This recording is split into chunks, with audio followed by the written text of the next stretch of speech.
So let's go ahead and work through the statement of cash flow so we can see how we did overall for the whole month. Okay, as we work through the rest of this, the operating activities, we're going into what's paid out. And so this is where we've made it helpful as you look at the P&L statement. If you remember, we have operations and transactional here on the sides. So the total for the operations is right here. So it's this 48.45. So we're looking at what we paid out. So expenses for operations was 48.45. Then we're looking at inventory and materials, which is listed separately up here, and that's 585. And then labor, which is listed under transactional here, is 3510. And then taxes, which is also under transactional, which is 234.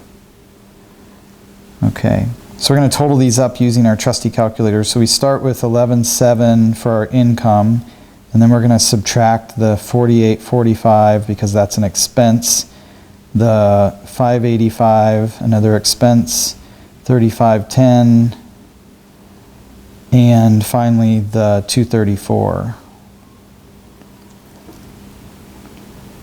Okay, so I'm going to take that total for our operating activities, which is 2526, and that's a positive number.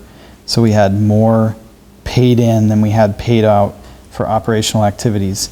So it's 2526 for that. Then we're going to move on to investment activities, which in this particular version of the game, we don't deal with that. So you won't get a card that's going to force you to deal with investment activities. Like, those could be any number of things, but it's more technical than what we have to get into for this game, and it doesn't add to the fun. So we filled that in there.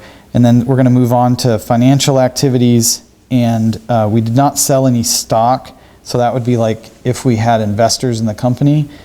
We didn't have any additional paid-in capital. If you did, then you could potentially get paid-in capital from the existing owners, and we did not have any of that for this month. We also didn't repurchase any stock, so we didn't pay our owners any of their equity back out.